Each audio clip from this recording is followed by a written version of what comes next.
Hola, muy buenas noches. Hoy estamos un día más en nuestras cápsulas pediátricas. El día de hoy contamos con la presencia de la doctora Joana Macri. Ella es neonatóloga del Hospital Johns Hopkins of Children's Hospital y el tema de hoy va a ser un tema muy interesante que vamos a hablar acerca de displasia broncopulmonar. Doctora, muy buenas noches y muchísimas gracias. Muy buenas noches, muchas gracias por invitarme. Yo hablo español, pero no tan bueno, así que puedo hacer una charla en español, entonces voy a hablar en inglés. Gracias.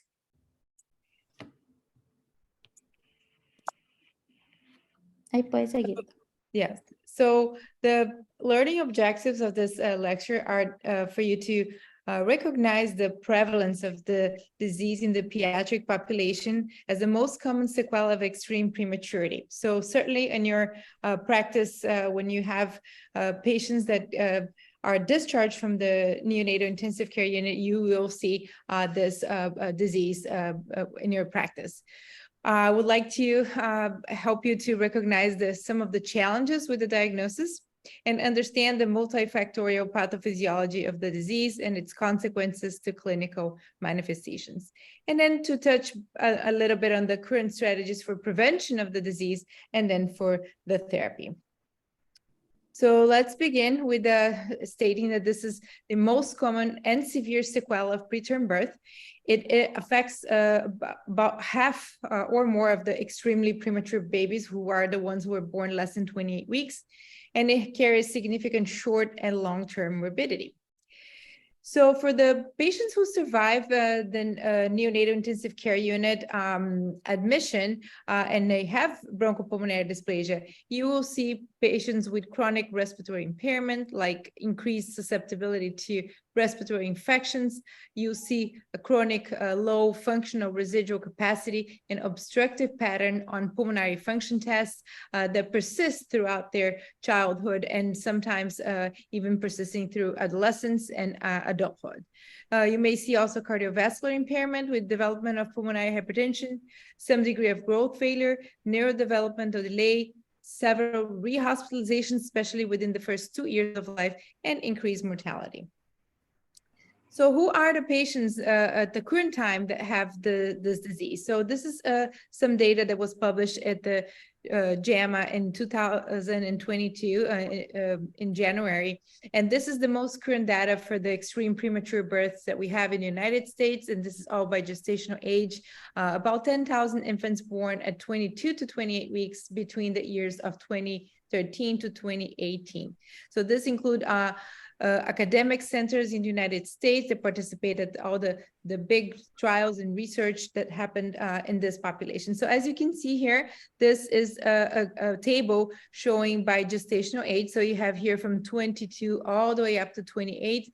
And at this part of the table here, you have the combined data from 22 to 28 weeks. So if you look at the diagnosis of the disease based on the oxygen requirement at 36 weeks or by the grades, you could see that the patients that are with BPD are more than 50% of this population. And when you look at the grades by gestational age, you can see that the younger the gestational age, the higher the incidence of the higher grades of the disease. So the more severe cases are in the gestational ages, they're lower, like 22, 23, 24 weeks, and so forth. So this is what you see. The more we help these patients to live and we resuscitate these patients at younger ages, the more you're going to see the disease developing.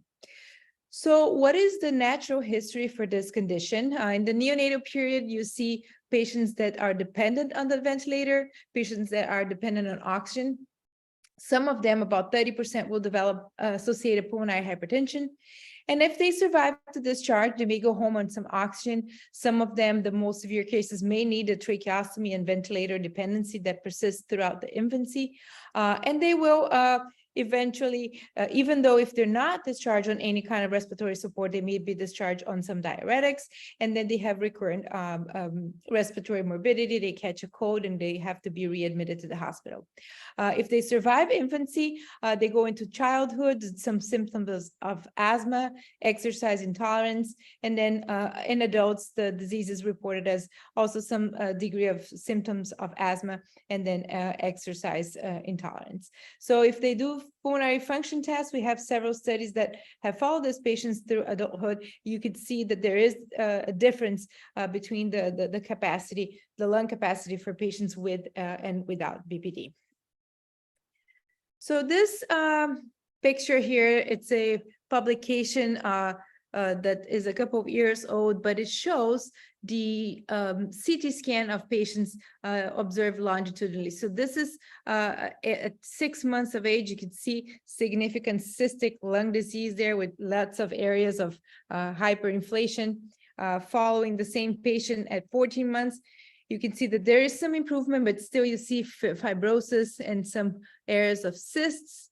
It goes on through 2 years of age around, and you can still see some high degree of hyperinflation.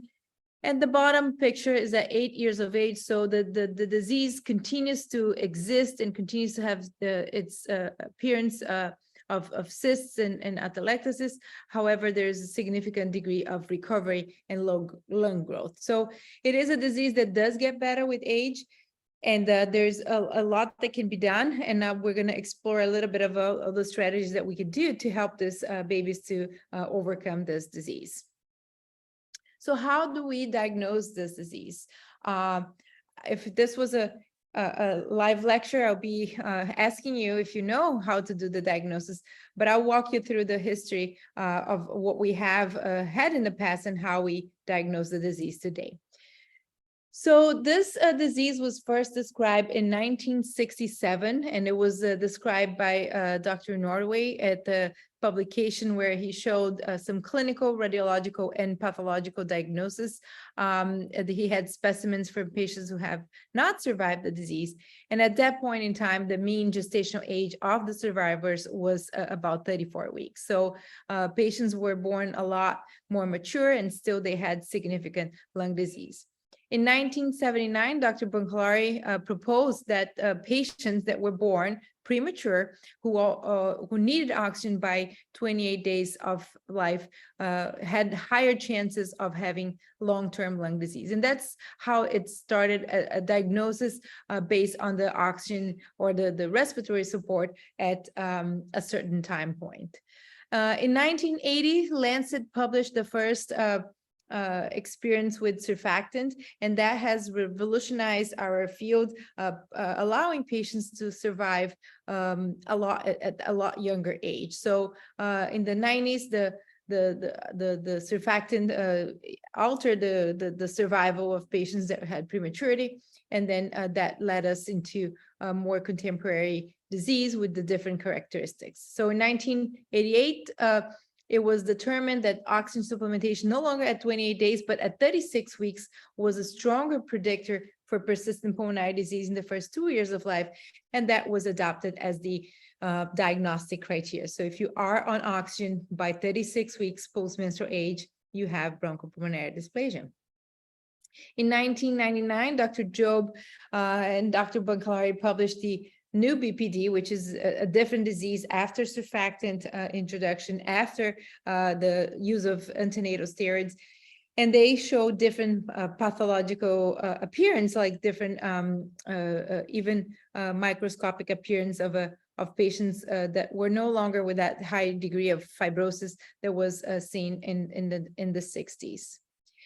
In 2003, in 2001, Dr. Broncopulmonar and Dr. Job also joined for a workshop at the NIHCD, and they proposed a new definition. And that was carried on for a long time. Dr. Walsh also talked about the physiologic definition that is based on an oxygen test. We don't do that very often in our clinical practice. And then from 2018 to 2019, we had a couple of different proposals for definitions, and this is what we're going to talk about right now. So basically, the diagnosis is a clinical diagnosis that is based on the respiratory support at 36 weeks post-menstrual age as a proxy measure for the underlying respiratory illness. It's almost like if you have a need for support at 36 weeks, it will determine your future. There's no biopsy, there's no chest X-ray or lung function test that will make the diagnosis, although they are very helpful in assisting us with a diagnosis and therapies. And the validity of this definition has been supported by the evidence that oxygen dependence at 36 weeks is predictive of long-term impairment in pulmonary function. So this is the premise, like how can we predict a baby who is in the NICU to be, with a long-term respiratory outcome. So that's the idea of the diagnosis of this disease. So like I said, a couple more publications came to challenge the definition that was proposed in 2001. And then what I'm going to go through right now is the latest one that it's the mostly accepted at the current time. So in 2019, Dr. Jansen proposed an evidence-based definition. So that definition, it challenges the role of oxygen requirement at 36 weeks post-menstrual age as criteria for diagnosis. It focused rather on the level of respiratory support and ability to predict respiratory and neurodevelopment outcome at 18 to 26 months corrected in 80% of the cases. So in other words, with the advance of the possible therapies with the high flow nasal cannula, with the CPAP and non-invasive ventilation, oxygen no longer became the main support for this patient. So you may have a patient on the high flow nasal cannula on CPAP and then 21%. So there's no oxygen need. However, there's still a need for respiratory support. So this definition will include those respiratory modalities of respiratory support to help us to determine that diagnosis. And the idea is like, how can we predict long-term disease in 80% of the cases? So they look at about 2,500 infants that were less than 32 weeks gestational age that were born between 2011 and 2015 at 18 centers of the Eunice Kennedy Shriver National Institute of Child Health and Human. This is the institution funded by the government that does all the research that we do for this population.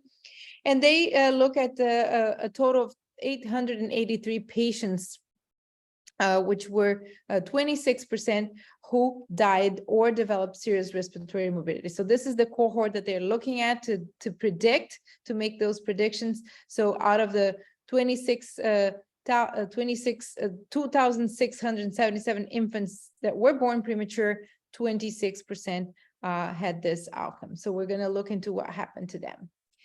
So by looking at the predictive model of several different combinations of how would they determine a grade 1, grade 2, and grade 3, they came up with this definition, which is the top one that gives them the closest to the 80% prediction level that they want for late death or serious respiratory morbidity or late death or moderate to severe neurodevelopment impairment. So let's look into what they found. So if you are on room air, if you have no oxygen requirement or you have no needs for oxygen for support, you don't have a BPD. Now, if you have a need for a nasal cannula that's less or equal than 2 liters per minute, regardless of the FiO2, no matter how much oxygen you have a grade 1. If you are in need for higher than 2 liters, or you're in the non-invasive ventilation or CPAP, then you have grade 2. And then if you have more than all that you're needing mechanical ventilation, regardless of the oxygen, you have grade 3. So this definition here is the one that our center is using, that the Vermont Oxford network is using, and some other collaboratives are using. So this is at the current time the most accepted diagnostic criteria. So when you look at their outcomes specifically, you could see that here you have this table showing late death or serious respiratory morbidity, which include tracheostomy, hospitalizations beyond 50 weeks post-menstrual age for respiratory reasons, supplemental oxygen at the follow-up visit, ventilator, or more are equal than 2 hospitalizations for respiratory reasons during infancy, or if you have this conditions here of neurodevelopment impairment, which are listed here, the chances that you're going to have any of those outcomes increases as you increase in the BPD grade. So no BPD 10%, grade 1 close to 20%, grade 2 35%, and as you can see here, grade 3 77% of any of these outcomes. And when you look at the tracheostomy here, which is ventilatory dependence beyond hospitalization, you have this 30% of the grade 3s, and then 5% of the grade 2s, 0.7 on grade 1. So that's how we determine now the outcome that we're looking at, which is morbidity in relation to the respiratory support that the person has at 36 weeks. So it sounds like a bit complicated to incorporate this into our diagnosis and manage the disease, but that's how we're doing now. And then this study here, which I participated, tested this definition into a different population, which is the population that lives in children's hospitals that don't necessarily have a maternity. So they look at about 4,800 infants less than 32 weeks who were admitted at less than 14 days of life at the CHNC hospitals, which is another large database that exists here in the United States.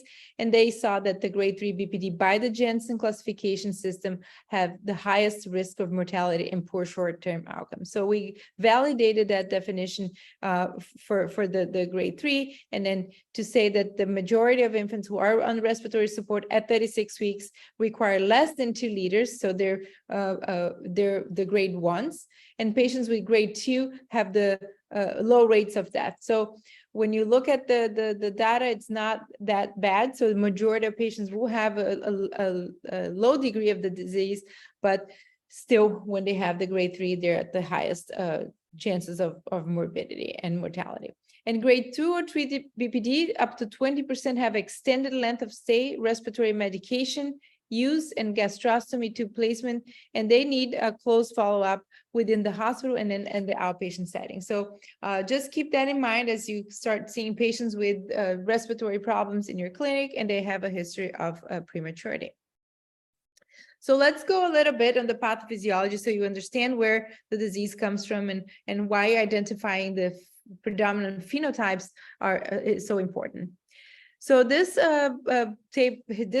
figure here shows the stages of lung development in the fetal life. So you have the canalicular stage, you have the saccular stage, the alveolar stage, and that goes beyond the birth of the child with normal development. So when you look at the reasons why babies that are premature born, usually they have infections, they have poor growth intrauterine, and those factors affect the lung development. So use of antenatal steroids and then some genetic susceptibilities all predispose this patient to lung developmental problems. And then if they're born here at around 23 weeks and beyond, they're going to be born at the saccular stage. So the lungs have not had the time to finish their development, and then the patient is going to be submitted to stresses that are postnatal, such as ventilator-induced lung injury, oxygen stress, infections,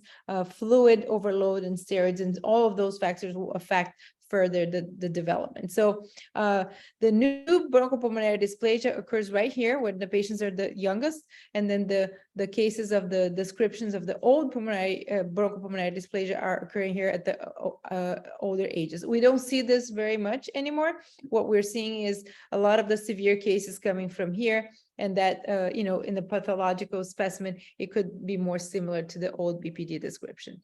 But that's what we are facing. Countries that have poor survival of babies at this age, which is the case of Brazil, where I'm from. I just came back from there in a conference, and we had a high mortality for this gestational ages. They don't live to have the disease, but if you go in places where you have ability to support these patients through hospital discharge, then you're going to see a lot more of the disease.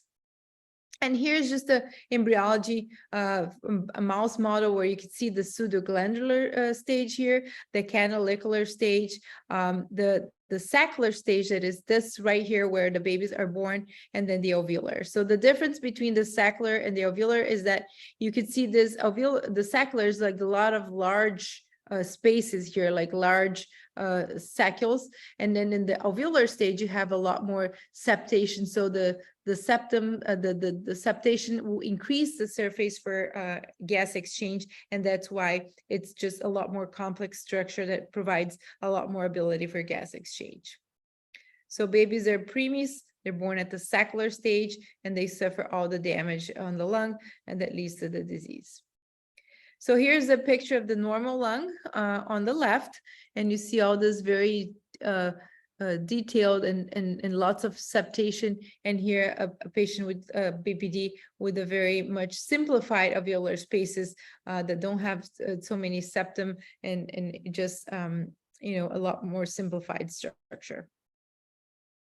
So the mechanism of injury, you see, you put the patient on the ventilator, you damage just by injecting air into the lungs, you have oxygen causing hyperoxia. Babies that are premature, they don't have a good antioxidant system, so they have a lot of damage from oxygen. You have infection, you have inflammation. Oftentimes you can't feed them, so you just doing poor nutrition, and then that leads into the deficiencies in the alveolar and vascular development, poor alveolar septation, and then you have the component. So when you look at the embryology, I didn't put a picture here, but what you see is the branching that goes along with the airway system. So it just goes branching several different generations, and then you have also the branching of the vessels. So we'll follow this development of the airway, and then allow for this at the saccular and alveolar stage to develop the capillary structure. And then you have the parenchymal aspect of it, which is the alveolar tissue and how the septation plays a role. So the disease is complex. It could affect more or less each of these compartments. So you may have a lot, may have disease at the airway level, which is small airway or big airway. You have disease at the parenchymal level, and then at the vascular level. So here we go. It's very heterogeneous. We have the airway component that could be assessed by bronchoscopy or even by CT scan. We have the vascular component that could be assessed by cardiac cath, echocardiogram, pro-BNP and BNP, which is brain natriuretic peptide. And then the parenchymal disease you could assess by chest X-ray, MRI, or CT scan. So a lot of the complications that occur in the airway are secondary to treatments, and then, you know, prolonged endotracheal intubation, subglottis stenosis. You can have tracheobronchomalacia because the development of that area of the cartilage didn't go all the way. So you have the collapse of the airway frequently. And then paresis or paralysis of the vocal cord secondary to traumatic intubation or unplanned extubations when there's this in and out of the tube. Patients who have been tried on non-invasive may have to go back on the ventilator. So all of this plays a role on the airway part. Parenchyma disease, we don't have to talk much about it, but it's just like inflammation, the infections. And then the vascular disease develops because there's poor branching of the vasculature at the developmental stage, but also frequent episodes of hypoxemia may lead to increase in muscularization of the medial layer of the capillaries, and that causes high reactivity. And then, you know, the pulmonary pressure increases and it gets transmitted to the heart. The heart has to work harder to compensate for that, and that leads to cor pulmonale. So a lot of things, and then other associated problems that could exist. You can have shunts like a atrial septal defect.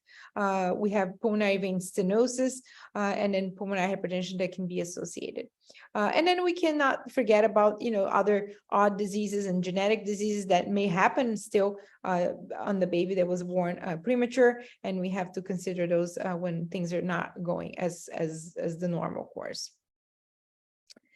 So this this graph here shows the pulmonary hypertension and vascular anomalies that occur in bronchopulmonary dysplasia. So this is a study that was done a couple of years ago from 3 different sites. So different parts of the world contributed to a pool of patients, and what they saw is that pulmonary hypertension, which is the green, develops about 30% of all patients with BPD, but as you can see here, the less severe forms, you have less percentage of patients, and then at the more severe, you have a higher percentage, being almost like at times close to 50%. So the more severe the parenchymal disease, the manifestations, more likely to have a vascular component associated. And that increases morbidity significantly. If you have pulmonary hypertension associated, things are a lot more difficult to manage. So this other publication, more recent in 2020, shows the prevalence of the compartments of the disease and how it overlaps. So about 30% of patients have the 3 components of the disease: vascular, airway, and parenchyma, but some will have 2 components and some will have just 1. So dealing with one part is a lot easier than with a disease that is more complex. And here you have in black is patients with the phenotype, the 3 types of compartments involved, and in how the morbidity is a lot higher for those compared to 2 and 1. So here's death, tracheostomy, or use of pulmonary vasodilators. You could see a lot more patients using having those outcomes if they have 3 compartments of the disease. So what can we do to prevent the development of the disease, and interventions that could be done prior to 36 weeks? So a lot of studies have been done into trying to find out what is the strategies that we could use to prevent, and then lots of things have been tried, lots of things have failed. We're going to look into some of the things that have been proven to be beneficial to prevent the disease.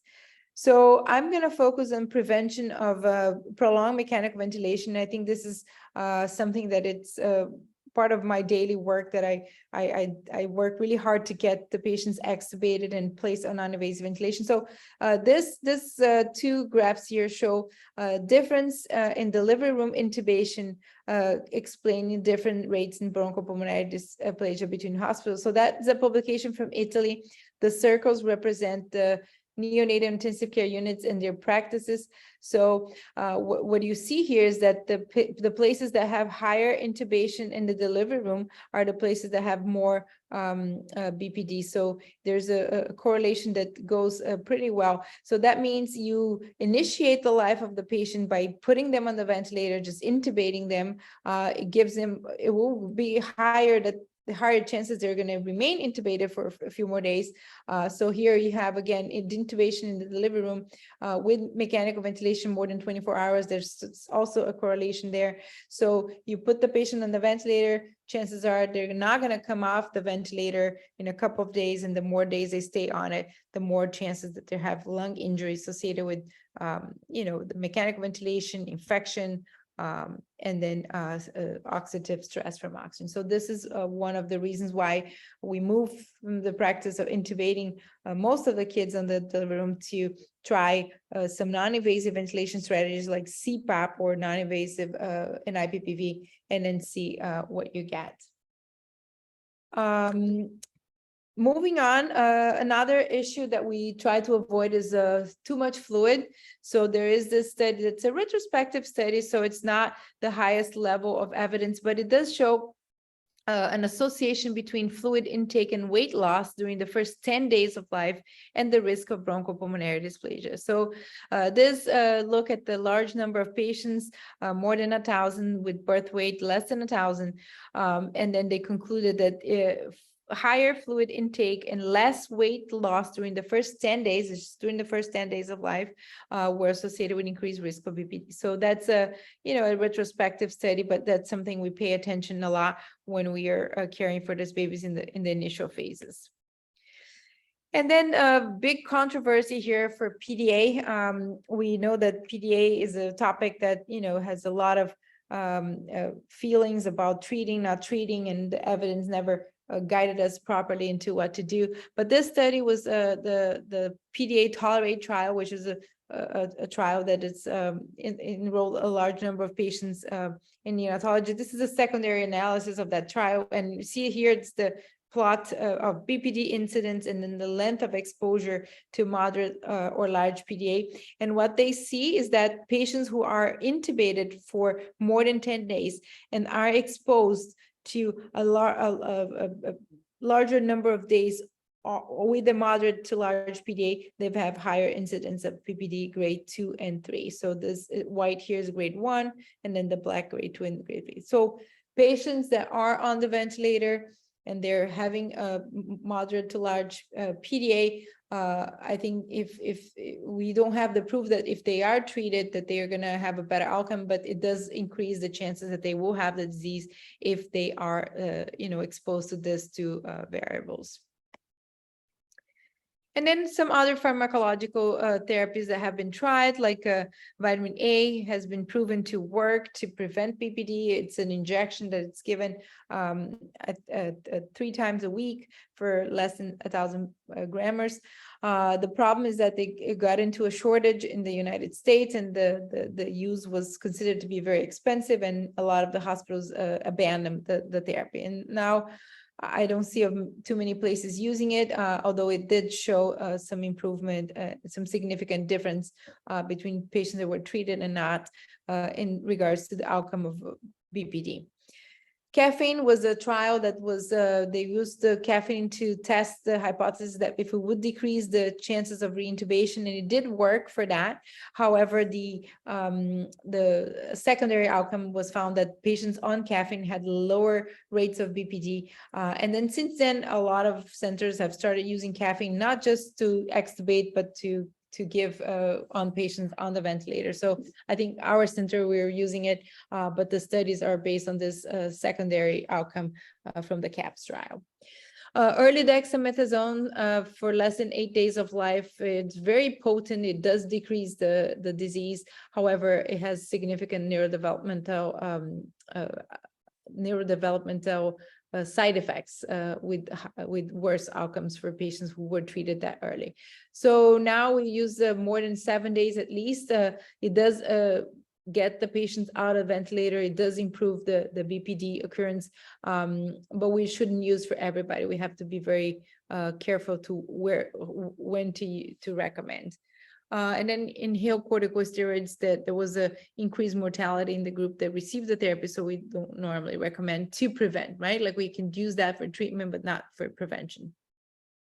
So here's the meta-analysis, last published an update in 2021, and you can see here, these are studies that use dexamethasone, and this like all the years that the studies were done. And then here we have hydrocortisone. So dexamethasone does have favorable results on preventing BPD, as you can see here. And this is what you're using, like more than 7 days, we could use the dose. The drug is associated with some side effects such as hyperglycemia, glycosuria, hypertension, cardiomyopathy, and the abnormal neurological exam. However, studies using it at long term, like a later stage, don't have much power to detect the neurodevelopment outcome. So this review that was updated in 2021 tells us that it reduces the risk of combined outcome of mortality or BPD without evidence of increased cerebral palsy. However, the methodological quality of the studies determining long-term outcomes is limited, and no studies were powered to detect increased rates of important adverse long-term neurodevelopment outcomes. So we're still using with caution for patients who are still on mechanical ventilation beyond the 7 days of life. And then I'll tell you exactly how we do at our center. We developed this protocol so we all practice similar.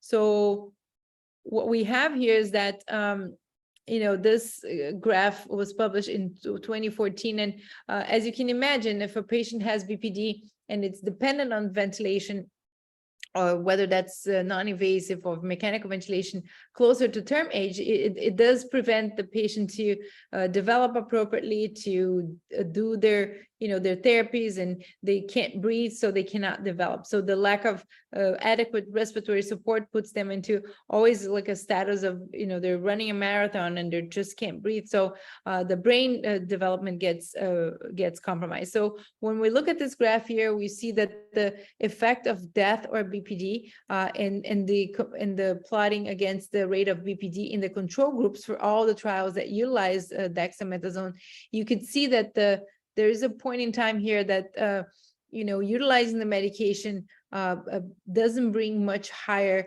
risk of neurodevelopmental complication if you compare that with patients with BPD and their risk for developing neurodevelopmental deficits just because of the disease. So there's a time point here where you have to determine what are the risks and benefits of the medication. And I think by this plotting graph here, which became a very popular publication for us to look at, it's around 56% when you start turning down the curve and saying, okay, if I don't treat this patient, if I don't get them out of the ventilator, chances are they are going to have neurodevelopmental deficits, and therefore I'm going to use the medication to prevent that from happening. So another study here, just trying to answer the question, when is it right to give the steroids, right? We do it at 7 days, we do it 14 days, 28 days. So when is that? So they look at this, again, large database, and then they said that severe BPD was similar among children given postnatal steroids between day life 8 and 49. So it's a vast range here for the ones that were born at 22 to 28 weeks.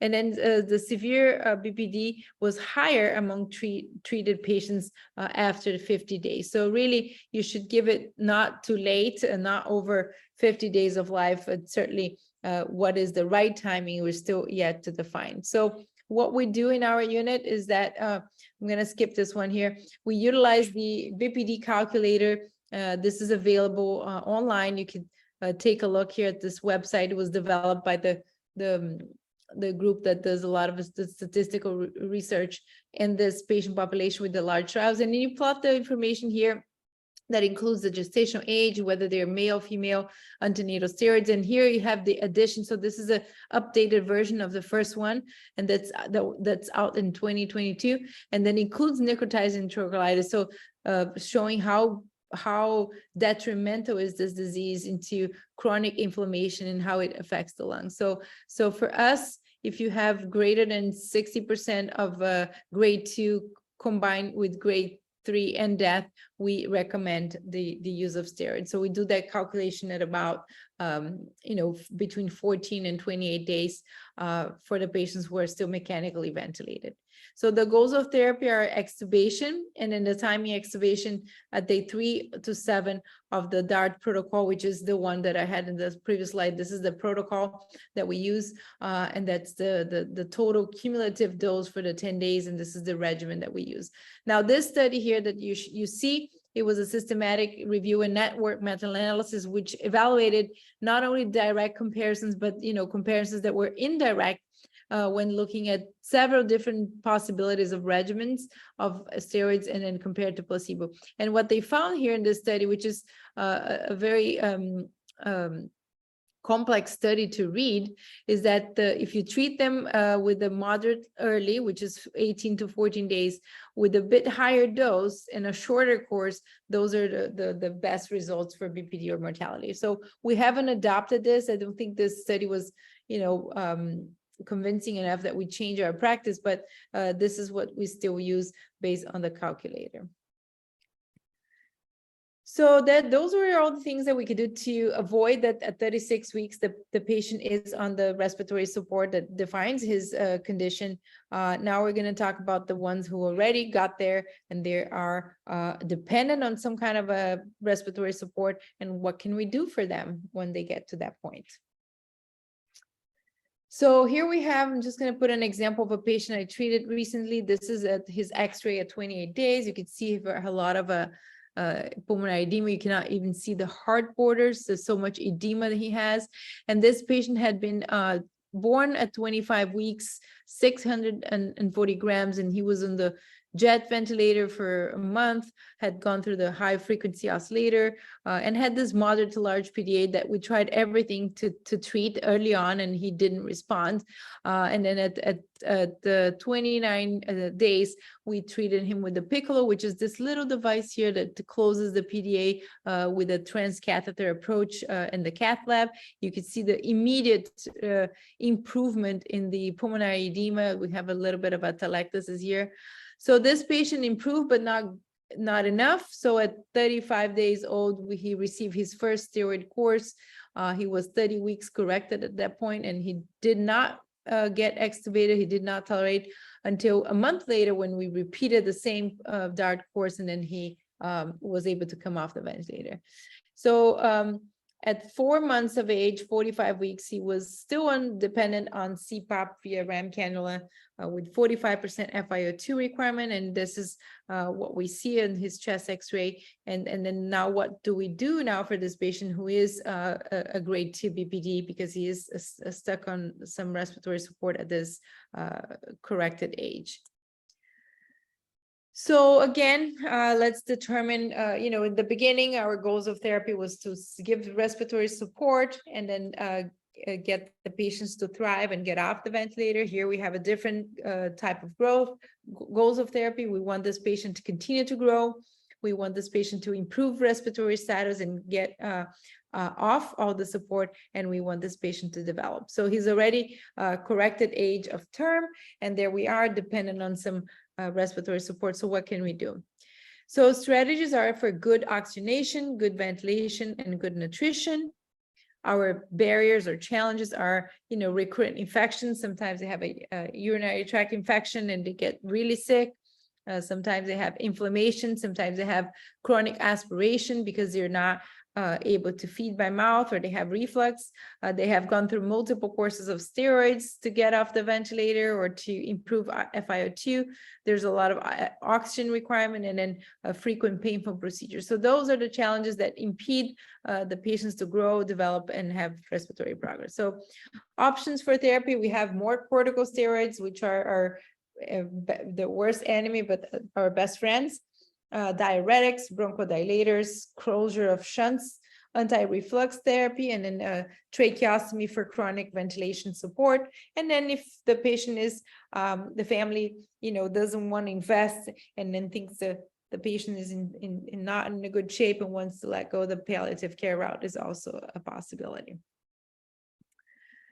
So what is the right way to support them? How can you do that? So this study was done by the BPD collaborative that we have in the United States. It's another group that sits and looks at data and then tries to make, answer questions about this population. And as you can see here, the top two graphs, so they look at that one day, what was the ventilatory support that patients were receiving if they have the diagnosis of BPD, and if they had,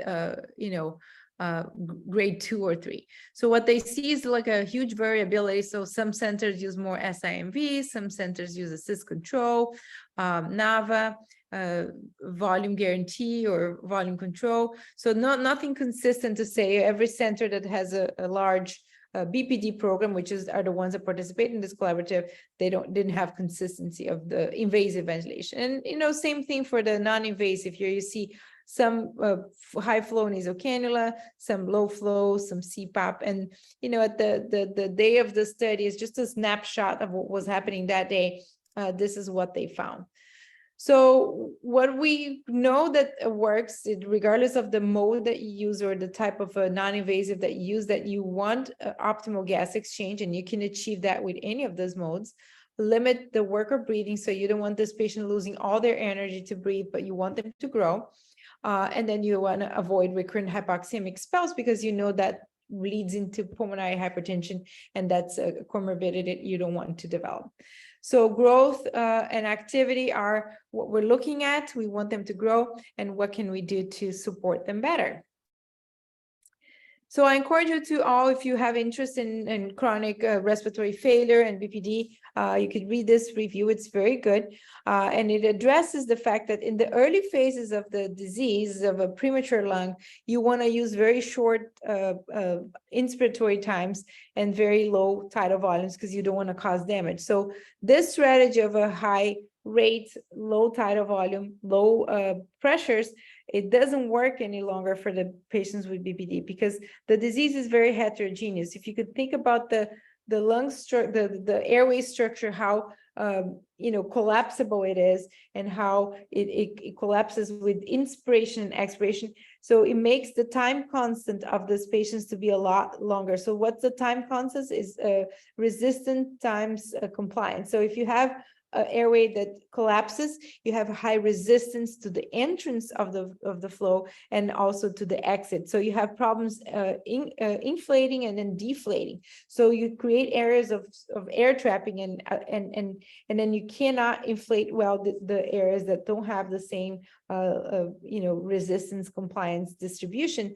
So what do you do to overcome this strategy is you use very, very high tidal volumes with a very long inspiratory time that allows enough buildup of the structure to enter the air and then to be able to exhale. And then for you to use a long inspiratory time with the high tidal volume, you have to go with a slow rate because you need to allow time for the exhalation to happen. So slow rate, long I time, and high tidal volume. And then the PEEP is going to be giving you the stenting of the air that's necessary to keep this lungs open and have this good ventilation. So this strategy is a different strategy than the patient when they are born at the early stages.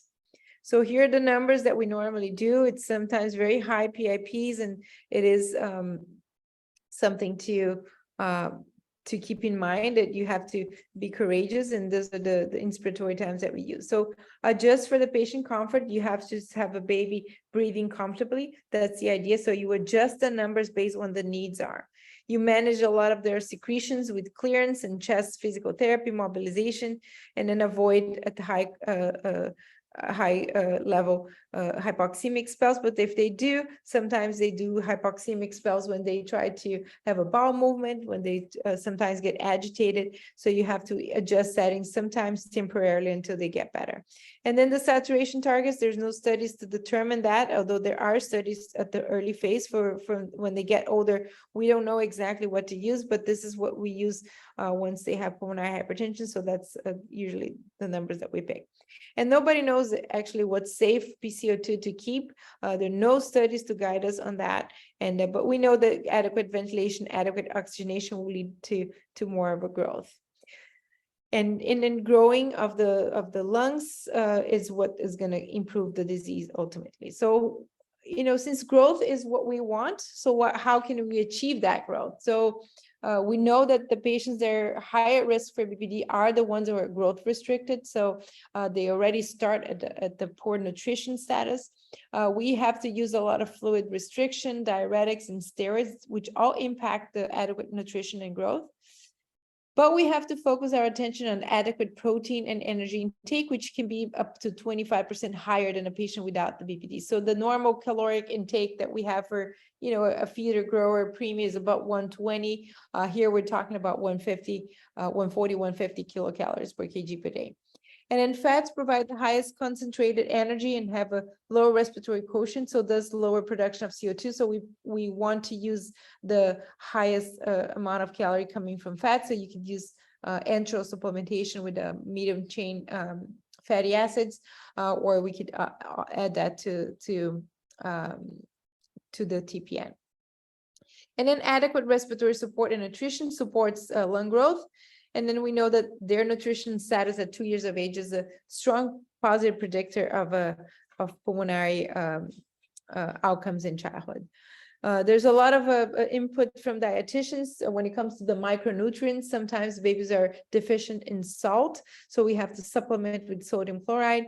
That improves growth as well. And then vitamin D to manage the metabolic bone disease of prematurity. If they have weak bones, they cannot build this chest wall that will be sustaining breathing. And then also zinc is another important micronutrient that we monitor.